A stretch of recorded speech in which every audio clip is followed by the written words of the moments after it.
Hey guys and girls, it's David with Beagles on Fire, and I've got 3 customers with me that have been here several times before, and I have a list of questions that they have not seen. They have no idea what I'm fixing to ask them, and they are at liberty to say whatever they want to say. The only thing I told them was keep it G-rated as best we can, so everybody can watch. I'm just cutting up about that, but I'm going to let them introduce themselves. So the first question is, what's your names and where are you from? Darryl Riddick, Ahoskie, North Carolina. Darryl Riddick, Greensboro, North Carolina. Marty Hidden, Midway, North Carolina. So these are all Tar Heels from up there. Or maybe they're NC State. I don't know. Maybe they don't. Duke. Okay. Duke. All right. I've been correct. All right. How long have you guys been rabbit hunting and owned your own dogs? I've been rabbit hunting since I was about 14 years old. I've messed with dogs since I was 14 years old, and some different bloodlines. I've had Blanco, Poison Creek, all 70 kind of dogs, Greyhounds, but the dogs here are just different. I got tired of buying dogs for $300, $350, and they just didn't cut it. I mean, some of them run deer. The dogs here, I'm not saying they're deer proof, but I don't have trouble out of them. They don't mess with deer with me. So They're not trash. they're not trash at all. Okay. You've been running dogs how long? Darryl turned me on in, not even 20 years now, but he showed me a lot, him and Dale. I like the sport. They showed me a lot about dogs, gun safety. I didn't have that luxury growing up, but I enjoy it now. Great.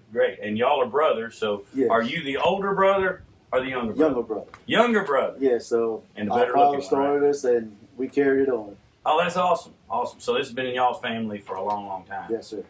All right. What type of terrain do y'all run in mostly up in North Carolina? Swampy. Swampy. A lot of big briars, a lot of, some people call them blue-tailed rabbits, some people call them swamp rabbits. There is some cottontails there, but they are hard to run because they play a lot of tricks. They don't run fast; they just play tricks for dogs. So, a lot of warehousing land where they got trees planted, a lot of up and down. The rabbits normally run in trenches. It's hard hunting. So not really, not a lot of ditch roads and fence roads with farmland. Mostly just like what we have here, mostly. Yeah. Okay. All right. I got you. Dogs got to work when they run that swamp rabbit. Okay. All right. How did you first hear about Beagles on Fire? I was online and I got tired of. I bought. I don't know how much we done spent. Me, him, and I got another brother's not here today. Buying $300 dogs, and they run deer. They tell you all kinds of lies about them, this and that. So I went online just looking for beagles. And I hadn't seen this thing that said Beagles on Fire. So, and I read the website and it said you got to put text in all this in order to get a dog. So I talked to Marty and my brothers about it. They said, well, we're going to try some of them. So started watching him online, watching him train dogs. Now, most people, when they train dogs, the only thing they show you is the good part of the dog. David Wing shows you the whole entire dog. If he's not ready, he might be out walking behind him. He don't hide none of that. He show you everything about the dog. When they get ready, when he said they're ready, they're ready. So I went on the text alert, and it probably went like, I don't know, maybe 3 months, maybe 4 months. Every time I text in, I couldn't get a dog. I just about gave up. And I finally got through one time. I had my brother to look for text alert too, and I believe he got through and he called me, or he called David. And that's how we started getting dogs. And we have several dogs out of Beagles on Fire now. We don't have, every dog I had that was not out of Beagles on Fire is bummed by yards. We put them on a ship, and I don't know where they landed. So you went away from everything else. Everything. So I think you kind of answered this. When did you get your first dogs from Beagles on Fire? You remember how long ago that was? I'm saying 5 years ago, 5, 6 years ago. Okay. All right. And the next question is, what characteristics or qualities, if any, do you like best about the Beagles on Fire bloodline? High endurance. High endurance is one of them, but the dogs are very, very smart. A lot of Beagles that I've had before was just been hard-headed. These dogs learn very, very quick. You train them to come to you. When you tell them it's time to go home, to load up, They know what that means. I mean, they're very smart, different than most beagles. They not trashy. They handle good. You know, good all around dog. Like anybody else's dog, you got to put a little time in it to make. You started them, you got to finish them out. So all the dogs we've gotten from you are started dogs, no finished dogs. okay, all right, that's good. That's going to tie into another question that I had.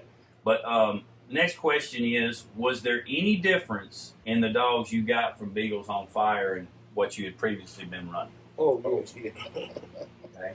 They didn't have any endurance. I mean, a lot of times at the end of the day, they'd be curled up, trying to bed up outside, and like they were cold or something, they just run out of energy. These dogs here is very, very. They got a lot of energy, which we feed them good dog food too, but they got a lot of energy. All right. We got a shot dog to get them to come out of the woods.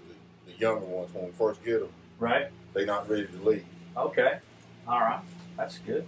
So this ties to something you said a while ago. And so there's a couple of different questions in here. Did you have any trouble finishing out the started dogs you bought? And what did you have to do to finish them out? And how long would you say it took you to do that? It very, very shortly. We just got a dog. I don't know, maybe 5 6 months old, and she's in every race, hunting just like the rest of them. All you got to do is kill a couple of rabbits. And I know David tell you that these not gun dogs. They have been shot over, but we have never had any trouble. We do exactly what he say. We get the dog out, make sure it's running a rabbit, let it hear a couple of gunshots. You know, just don't take the dog and stand beside her and trail get shot and blow across the head. Things not gonna be gunshot. But his dog never been good shy, and none of them been trashy. Okay. So basically, just to finish them out, you just took them hunting? Just took them hunting. Take them You hunting, gotta keep them in rabbits. hunt them as much as you can, you know, and just handle them and Year Make round, the not just dog- hunting season. make it what you want it to be. Okay. All right. And you can't let it sit all year. You gotta hunt the dog. You can't. I mean, I know it's hot during the summer. You find cool mornings. You run from daylight to about 10 and put them up. That's Okay. what we do. All right. Sounds exactly what I do. Now, the next one is basically wide open. Is there any other comments or information that you would like to share with anyone who happens to be watching this video? If you think he's telling you anything wrong, his address, phone number is listed. Come check him out. I've been messing with a lot of dogs for a lot of years. I've never had anybody been true to me like Dave Wayne. I mean, they'll tell you the dog don't run deer, deer proof, and he crossed the mountaintop as soon as you turn him out. These dogs are just different. You got to try one to believe it. Show me. If you got it, show me. The guy invited us on a hunt, and he asked me why were I carrying a shocking collar. And I said I carry a shock collar because a lot of them won't quit. It's not for. I haven't shot them dogs, I don't know, in 4 years on running trash or anything. But sometimes they won't go home. They ain't ready to go. And we saying shocking calls, training calls. We use that tone a whole lot with those dogs. You know, messing with them. They don't eat rabbits. That's another good thing. You know, kill a rabbit, let it lay there, let the dogs come, smell it, whatnot. Hey, they'll go on, go look for another, put it in a bag. Hey, we're on the next hunt. And on TV, I watch everybody that killed a rabbit is hanging up in the air like they got a pit bull trying to jump at the rabbit. You're teasing them, you ask them to eat your rabbit. But if you kill the rabbit, leave the rabbit laying on the ground, the dogs come there, let them smell them, tell them no, no, no. And if they try to want to bite into it, just take the butt of your gun, just kind of tap it, and on the nose, and they'll back off. You know, that's all you got to do. But if you hang him in the air, you challenge the dog. He's gonna jump at it. Sometimes I think they think it come alive when you pick it back up, and they want to make sure. And then sometimes you'll have some, if you leave it laying on the ground, some guys never know that their dog could retrieve it because they're busy snatching it up before the dogs get there because they're scared some dogs are going to eat it. Right. And so sometimes you leave it laying there when they pick it up, and that's the one that may start retrieving it for you, which is good. That's right. And David had a lot of dogs to retrieve. We had one dog out of his dog to retrieve. It's amazing. Everybody I see that hunt, all the guys got great dogs. They eat the rabbit up if you ain't there to get it and all that. I'm not walking through the woods all day long and eat the rabbit up. that's a bad thing to happen when you're doing doing that, because if you like to eat rabbits, and looks like these guys don't miss too many meals, you don't want your dogs eating. But look, I just want to add one thing to this that is really neat for me, and that is that this has happened time and time again. This just happens to be the first people that I've interviewed like this. I intend to do more of them. The purpose of it is not to make me look better. I'm very humble about what I do. I want you guys to hear from some other people about the dogs, because it doesn't matter what I say about the dogs. What matters is what customers say about the dogs. But it goes further than that. Not only do we enjoy rabbits and we enjoy running dogs and all that, hope to have a hunt together in the future, but we have actually formed a friendship through the years. And when they come down here, it's actually like seeing family. I tease them that I'm their brother from another mother. And but we form a friendship and a bond. But the only thing with that is like with Dale, or with Darryl, he'll be like, we did an interview for you, and we're your friend.